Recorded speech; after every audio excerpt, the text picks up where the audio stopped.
नमस्कार, आप देख रहे हैं स्वदेश विशेष। मैं हूं आपके साथ प्रशांत पांडे। कूटनीति में प्रेशर टैक्टिक्स काम आती है, लेकिन अगर गलत वक्त और मजबूत दूसरे पक्ष पर यह चाल बैकफायर भी कर जाती है। ट्रंप के साथ कुछ ऐसा ही हो रहा है। भारत पर सबसे ज्यादा टैरिफ लगाकर ट्रंप न सिर्फ अपने घर में घिर गए, बल्कि ग्लोबल स्तर पर भी अपनी साख घटा चुके हैं। तो क्या ट्रंप अब टैरिफ को लेकर भारत से नई डील करेंगे? सवाल यह है। और क्या एससीओ की टैक्टिक काम कर गई है?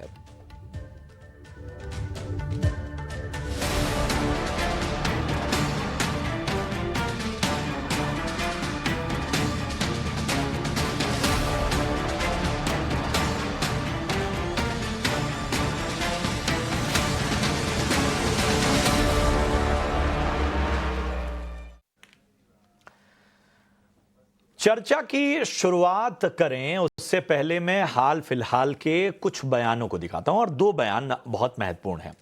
पहला बयान है केंद्रीय मंत्री पीयूष गोयल का और दूसरा है डोनाल्ड ट्रंप का। पहले ट्रंप का बयान जरा सामने लेकर आइए। मैं डायरेक्टर महोदय से कहूंगा कि पहले ट्रंप का जो कोट है, ट्रंप ने क्या कहा है, वो हम आपको दिखाते हैं। ट्रंप ने साफ तौर पर यह कहा है कि भारत के साथ जो रिश्ता है उसमें किसी तरह की कोई दिक्कत नहीं है। हम भारत के साथ अच्छे रिश्ते रखते हैं, लेकिन कई सालों तक ये एक तरफा रहा।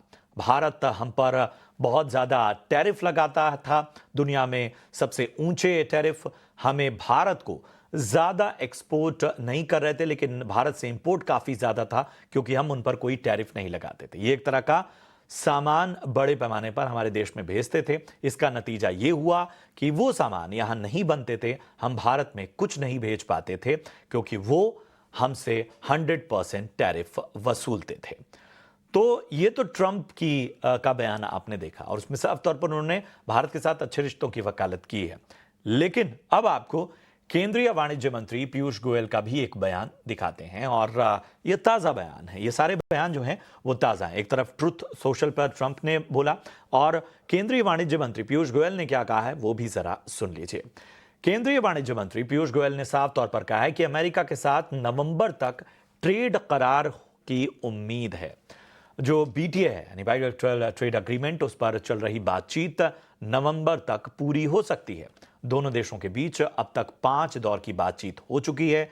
जियोपॉलिटिकल अनिश्चितताओं का असर जरूर दिखा, लेकिन अब चीजों के पटरी पर लौटने की उम्मीद है। इस बीच यूरोपीय संघ के साथ भी ट्रेड को लेकर बातचीत एडवांस स्टेज पर है। चीन के साथ रिश्ते बेहतर हो रहे हैं, और मजबूत सप्लाई चेन के साथ एमएसएमई सेक्टर को फोकस में रखा जा रहा है। चलिए, तो ये ताजा बयान बताते हैं कि भारत और अमेरिका के बीच एक जो तालमेल का भाव दिख रहा था, वो कहीं ना कहीं पटरी पर लौटता दिख रहा है। थोड़ा और पीछे जाइए, एससीओ समिट का मंच याद करिए। भारत, रूस और चीन की त्रिमूर्ति ने दुनिया को मैसेज दिया कि आने वाले वक्त में ग्लोबल जो रीअरेंजमेंट है वो कैसा हो सकता है। कॉन्फ्लिक्ट की जगह कोऑपरेशंस की बात की गई। मतलब साफ था कि बदलती दुनिया में मॉडर्न डिप्लोमेसी में थोड़े बेसिक्स फिर से अपनाने होंगे। धमकी नहीं, तालमेल से काम चलेगा। भारत ने पिछले कुछ वक्त में अपने सारे समीकरण बेहतर करने की कोशिश की है, और उसका रिजल्ट भी हमें देखने को मिल रहा है, फिर चाहे वो चीन से हो या फिर अमेरिका से। ऐसे में सवाल उठता है कि क्या भारत अमेरिका ट्रेड करार की जो संभावनाएं हैं वो सिर्फ टाइमलाइन का खेल है, या वास्तव में आर्थिक साझेदारी के नए युग की शुरुआत इस मॉडर्न डिप्लोमेसी में हो सकती है। दूसरा सवाल कि भारत, रूस और चीन की बढ़ती नजदीकी, क्या यह बदले वैश्विक समीकरण का संकेत है, या रणनीतिक संतुलन की मौजूदा जो स्थिति है उसको साधने की कोशिश? सबसे अहम सवाल, क्या भारत की मॉडर्न डिप्लोमेसी से लंबे समय के लिए भरोसेमंद रिश्तों की नींव रखी जा रही है, या केवल तात्कालिक जियोपॉलिटिकल मजबूरी है? ये रीअरेंजमेंट फिलहाल वक्त का तकाजा है। और इन सबसे बड़ा सवाल, क्या वाकई भारत ने अपनी पॉलिसी और एटीट्यूड से ग्लोबल स्तर पर अपना कद इतना ऊंचा कर लिया है कि भारत को इग्नोर करना या नाराज करना किसी भी बड़े देश के लिए आसान नहीं है? तो ये सारी चीजों पर आज हम चर्चा करेंगे, और हमारे साथ मेहमानों का एक पैनल भी मौजूद है। मैं परिचय करा दूं। हमारे साथ वरिष्ठ पत्रकार अनुराग वर्मा साहब जुड़ चुके हैं। अनुराग जी, बहुत बहुत स्वागत। हमारे साथ जाने माने विदेश मामलों के जानकार रविंदर सचदेव सर भी जुड़ चुके हैं, हमारे कार्यक्रमों की अक्सर शोभा बढ़ाते हैं। हमारे साथ जाने माने ट्रेड एक्सपर्ट भी जुड़ चुके हैं, रुद्र पांडे साहब। रुद्र जी, आपका भी बहुत बहुत स्वागत था। और सबसे पहले चर्चा की शुरुआत रविंदर सर मैं आपके साथ ही करूंगा। जो मैंने 3 अहम सवाल उठाए वो इसलिए भी बहुत इंपॉर्टेंट है, और आपने अपने बड़े बिजी शेड्यूल और लास्ट मिनट अरेंजमेंट से अपना समय निकाला, उसके लिए बहुत बहुत आपका मैं आभारी हूं।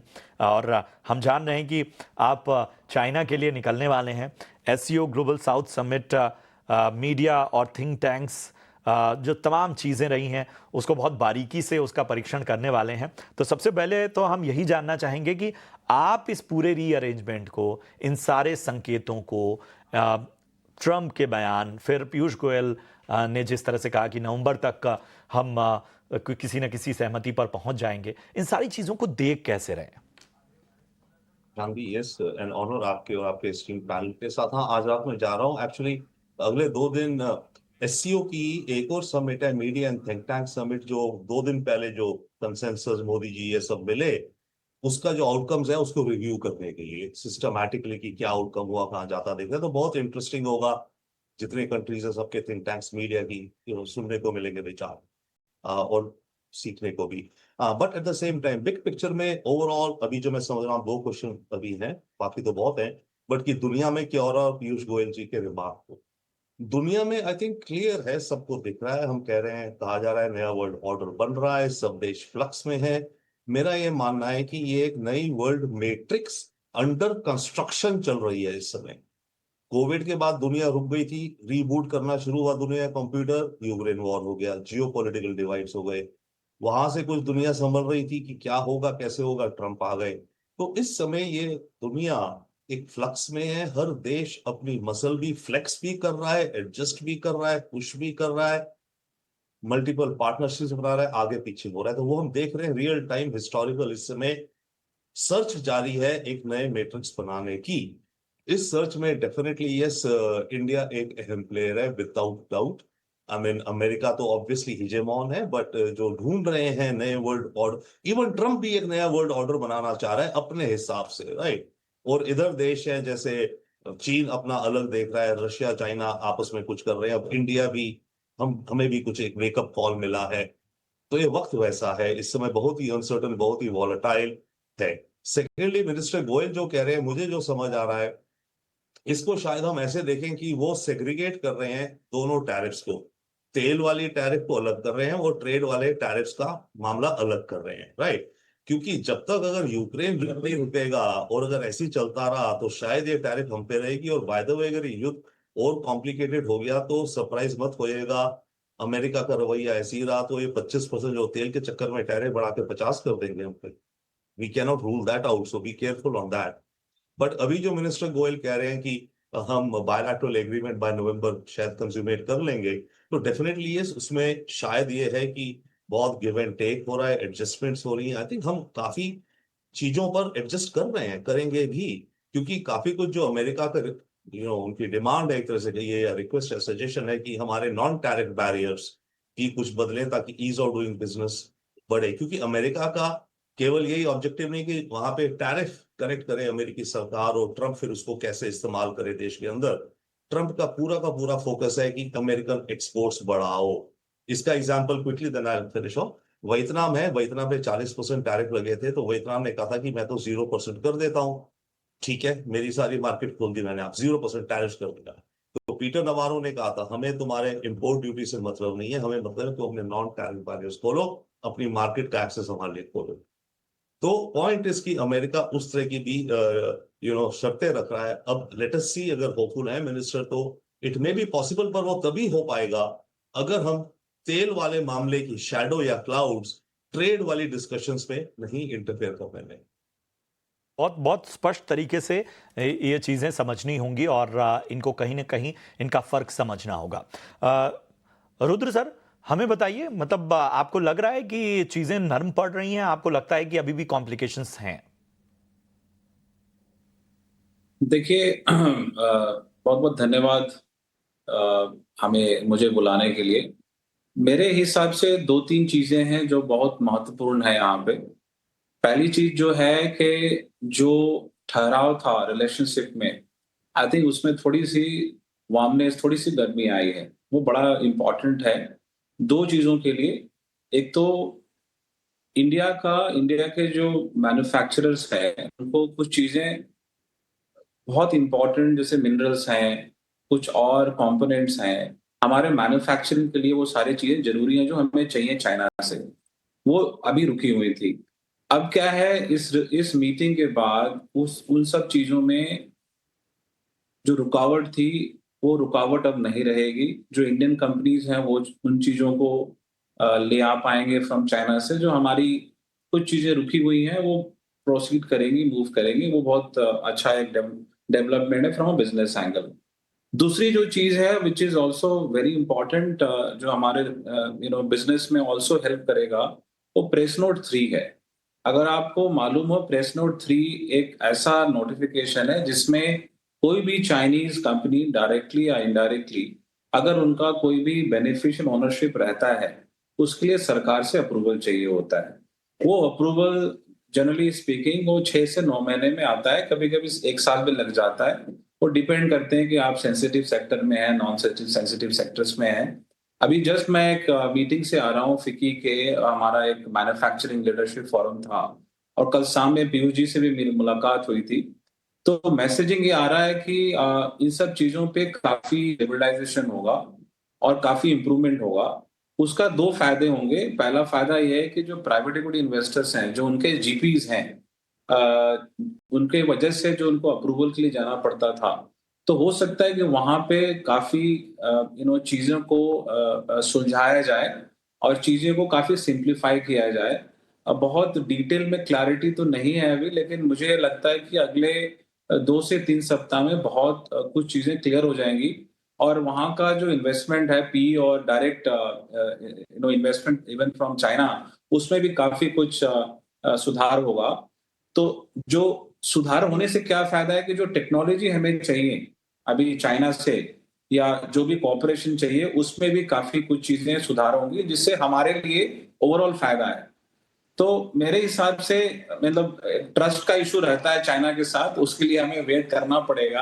It is not going to be so simple but हाँ, ये है कि ओवरऑल रुद्र सर, 2-3 यही मैसेजेस यही हैं जो इसी सवाल के साथ मैं अनुराग जी के पास आना चाहूँगा।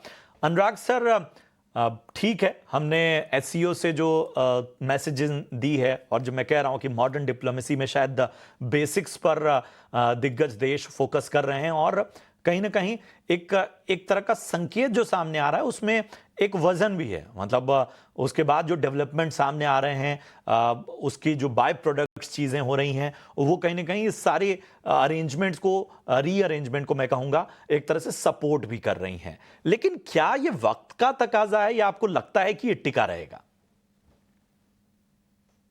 देखिए, एक सबसे बड़ी चीज़ समझने वाली ये है कि आज के टाइम में कोई परमानेंट दोस्त नहीं है और कोई परमानेंट दुश्मन नहीं है विश्व की राजनीति में। अगर ये देखिए, इसको सबसे पहले तो गांठ बाँध लेने वाला है कि हमने जैसे चाइना को आज से 1 महीने पहले या 2 महीने पहले हम चाइना को जिस नज़र से देखते थे, आज हम जिस नज़र से देखते हैं, उसमें ज़मीन-आसमान का फ़र्क आ गया और ये फ़र्क इसलिए नहीं आया कि हमारे सोशल मीडिया पे ये बातें चलने लगी या किसी राजनेता ने ये बात बोल ली, ये इस वजह से नहीं आया। मैं 2 चीज़ें उसके लिए रीज़न बताना चाहूँगा। गलवान एक बहुत दुर्भाग्यपूर्ण घटना थी। गलवान के बाद लगातार भारत और चीन के संबंध एक अच्छी दिशा में चलते चले जा रहे थे और उसका नतीजा ये निकला कि आज चीन के साथ भारत एक अच्छे संबंधों की परिकल्पना कर सकता है। दूसरी चीज़ ये आती है कि जिस तरह से पाकिस्तान जाके अमेरिका की गोद में बैठा, वो एकदम अनएक्सपेक्टेड था। इंडिया के लिए तो इतना अनएक्सपेक्टेड नहीं था, लेकिन चाइना के लिए शायद वो ज़्यादा अनएक्सपेक्टेड था। तो ये जो एक नया समीकरण बना, इसने विश्व को एक नया मैसेज दिया कि कोई परमानेंट दोस्त और कोई परमानेंट दुश्मन इस विश्व में नहीं है। नंबर 2, हमें इसमें एक चीज़ और भी समझने की ज़रूरत है कि हमें आज ये भी बहुत खुश होने की ज़रूरत नहीं है कि हमारे चाइना के साथ बहुत अच्छे संबंध बन रहे हैं। देखिए, रूस के साथ हमारे अच्छे संबंध है, वो आज के नहीं है, वो कई दशक पुराने हैं, दशकों पुराने हैं, तो उसके साथ हमें इतना ज़्यादा सोचने की समझ नहीं है। लेकिन हमें चाइना के साथ जो संबंध है, हमें साथ जो चलना है वो बहुत संभल के चलना है, देख के चलना है कि कहीं कोई धोखा नहीं हो जाए। तो उस चीज़ को समझ के चलना है। जहाँ तक रूस की है, मुझे इतना इतना ज़्यादा कोई बहुत ज़्यादा ऐसा शक वाली चीज़ नहीं दिखाई देती। नंबर 2 बात आती है अमेरिका की, और दूसरी बात आती है ट्रम्प लेड अमेरिका की। जो ट्रम्प के राष्ट्रपति के नेतृत्व में जो अमेरिका है और जो नॉर्मल अमेरिका है, उसमें एक फ़र्क है। ये पहला ऐसा इंसिडेंट है कि अमेरिका को ऐसा राष्ट्रपति मिला है। मैं ट्रम्प के फर्स्ट फेज की बात जो करूं, तो वो इतना ज्यादा चीजें सामने नहीं आई थी जिससे ट्रम्प के सेकंड फेज में जितनी चीजें बातें सामने आ रही हैं। ट्रम्प को जिस इतने बड़े देश के राष्ट्रपति होने के नाते जिस जिम्मेदारी की बात करनी चाहिए थी, वो इस बार कतई नहीं करनी। उनका एक चीज तो स्पष्ट है, वो हमें आपको सबको बताया कि ट्रम्प जो है वो एक राजनेता कम डिप्लोमेट कम, वो एक व्यापारी हैं। तो उनका जो व्यापारी वाला जो डीएनए है इस समय उनके व्यक्तित्व पर भारी हो गया है।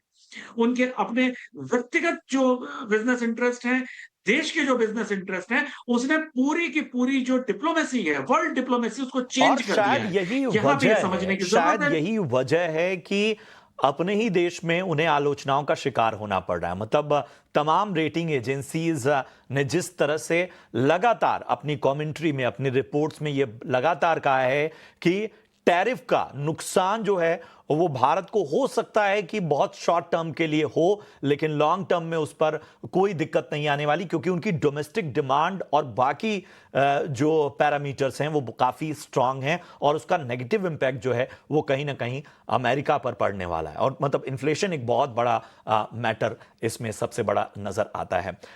रविंदर सर, हमें ये बताइए कि क्या अभी तक की जो रणनीति रही है भारत की, जो अप्रोच रही है, वो ठीक जा रही है, या आपको लगता है कि शायद हम कई मोर्चों पर मतलब अमेरिका को भांप पाने में, मतलब हमें तो पहले ये चीज बड़ी बेहतर लग रही थी कि जो टैरिफ होगा वो हमने चूंकि सबसे पहले बातचीत शुरू की तो सबसे कम होगा। अब ये सवाल उठ रहा है कि जो अतिरिक्त टैरिफ है उसमें कितनी रियायत मिल जाए। Thank you so much. I mean, कहने का तो फिर पूरी दुनिया एक्चुअली ट्रम्प को डिकोड नहीं कर पा रही है ना, कर पाई है। उसके अच्छे से अच्छे मित्र देश भी, UK, European union, Japan, Switzerland. Switzerland पे आपको पता है ना 39% टैरिफ है, क्योंकि वो ज्यादातर लग्जरी गुड्स एक्सपोर्ट करता है। तो स्विट्जरलैंड में एक्चुअली अब ऑपोजिशन कह रही है कि हमें Switzerland should become a member of the EU, क्योंकि ईयू पे तो केवल 15% है। तो ये जो ट्रम्प सुनामी है एक तरह की, ये पूरी दुनिया में फ्रेंड फो व्हाटएवर सबके साथ बराबर चल रही है, और हर एक में अलग केस बाय केस बेसिस जा रहा है। Now I agree, one of our colleagues was saying इनका व्यापारी डीएनए है, बिल्कुल। पर एक चीज ध्यान रखिए, इनका जो व्यापारी डीएनए है ना, वो केवल इनके पर्सनल व्यापार के लिए नहीं, ये अपने देश का भी व्यापार बढ़ा रहे हैं स्ट्रेटेजिक इंटरेस्ट में। जो इन्होंने यूक्रेन से डील करी, अभी कब वो कन्वर्ट होगी $500 बिलियन के mineral, rare earth and critical elements etcetera, वो तो अमेरिका की नेशनल सिक्योरिटी को मदद करेगा ना। ओके, ईयू से जो इन्होंने डील करी 15% टैरिफ, ठीक है। उसके अलावा ईयू ने प्रॉमिस किया कि $600 बिलियन का गैस खरीदेगी एंड ऑयल, और $750 बिलियन का इन्वेस्टमेंट करेगी। एक या दूसरा, $1.35 बिलियन इन्वेस्ट करेगी European union in the next 3 years. तो वो, यस, ट्रम्प अपना अलग बिजनेस भी कर रहे हैं, पर वो पैसा या वो जो भी आ रहा है वो तो अमेरिकन इकोनॉमी के फायदे के लिए उनके हिसाब से आ रहा है ना। जापान का कितना टैरिफ है, 20 या कुछ है। जापान $565 बिलियन की बात उनकी नेगोशिएशन चल रही है। तो ट्रम्प मतलब खींच रहे हैं without doubt itself. And I absolutely agree कि हमारा चाइना को लेके जैसे है, बहुत केयरफुल है, बहुत स्ट्रेटेजिक है। बट ये भी है कि हम सिविलाइजेशंस, एंशिएंट सिविलाइजेशंस है, हमें कोएग्जिस्ट करना है। अब हम कब कर पाएंगे इन हार्मनी, वो हम कह नहीं सकते। बट यस, जैसे कहा जाता है कि इन डिप्लोमेसी भी बात हो रही थी, नो परमानेंट फ्रेंड्स और एनिमीज, ओनली परमानेंट इंटरेस्ट। मैं इसको एक अलग और तरीके से भी कह सकता हूं। मैं कहता हूं, in this world there only 2 kinds of people, friends and potential friends. तो हमारा जो आज दुश्मन है ना, वो भी पोटेंशियल फ्रेंड है, चाहे 0.001% प्रोबेबिलिटी अगर हो, पोटेंशियल फ्रेंड है। इस नजरिए से आई थिंक हमारी इंडियन डिप्लोमेसी भी जा रही है। बट यस, चैलेंजेस इतने कॉम्प्लिकेटेड हैं कि हमें भी इस मैट्रिक्स में डांस करना पड़ रहा है, तो पूरा एफर्ट जा रहा है विदाउट डाउट। बट ये वाकई ये संकेत देता है कि बहुत बेहतर रणनीतियां भी ऐसी स्थितियों में फेल हो जाती हैं, लेकिन फिलहाल जो है वो कहीं ना कहीं भारत के हक में चीजें जाती हुई नजर आ रही हैं। यहां मैं एक ब्रेक के लिए रुकूंगा, ब्रेक के उस पार रुद्र सर मैं आपके पास आऊंगा और समझूंगा, क्योंकि बहुत सारी रिपोर्ट ये भी सजेस्ट कर रही हैं कि बिजनेस कम्युनिटी और बाकी चीज़ों का भी एक दबाव तो है कि चाइना के साथ बेहतर रिश्ते हों। बहुत सारे जॉइंट वेंचर्स की भी बात सामने आ रही है, उसको भी ज़रा समझने की कोशिश करेंगे कि वो ये पूरा प्रेशर किस तरह का है। फिलहाल एक छोटे से ब्रेक के लिए रुकेंगे। स्वागत है आपका ब्रेक के बाद। आप देख रहे हैं स्वदेश विशेष। और रुद्र सर, जैसा मैं ब्रेक से पहले चर्चा कर रहा था, बहुत सारी रिपोर्ट्स ये भी सजेस्ट कर रही हैं कि बिजनेस कम्युनिटी का भी बहुत दबाव रहा है। और जाहिर सी बात है, भारत और चीन के बीच अगर बेहतर रिश्ते होते हैं तो बिजनेस सेंटिमेंट सुधरने का फायदा होगा। मतलब अभी भी क्या किसी तरह के सिग्नलिंग या किसी तरह की वैलिडेशन या अप्रूवल का इंतजार है, या आपको लग रहा है कि नहीं थोड़ा उस तरह से बात आगे बढ़ चुकी है? देखिए, अप्रूवल जो प्रेस नोट 3 की अप्रूवल अभी भी रहेगी। जो हम बातें कर रहे हैं, जो इंडिकेशन मिल रहा है, और अभी जैसे मैंने बताया नीति आयोग के गौबा जी से मैं जस्ट मिल के आ रहा हूं अभी, और इंडिकेशन ये है कि वो लोग जो कंडीशन है उसको लिबरलाइज करेंगे, चीजों को फास्ट ट्रैक करेंगे और उसको कैटेगराइज करेंगे non sensitive sector, sensitive sector approvals, तो चीजें सुधरेंगी। उससे क्या है कि जो इंडिया को जरूरत है आज के डेट में टेक्नोलॉजी की, अनफॉर्चुनेटली वी नीड देम। तो वो आई थिंक उन जो बिजनेस रिलेशन है, जैसे आप अगर 2-4 कंपनी का एग्जांपल लें, डिक्सन टेक्नोलॉजी हो गया, टाटा का कुछ जॉइंट वेंचर्स हो गया, या कुछ टेक्नोलॉजी जो स्पेसिफिकली ऑटोमोटिव में है, जो आज के डेट में डायरेक्टली और इनडायरेक्टली चाइनीज कंपनी ओन करती है।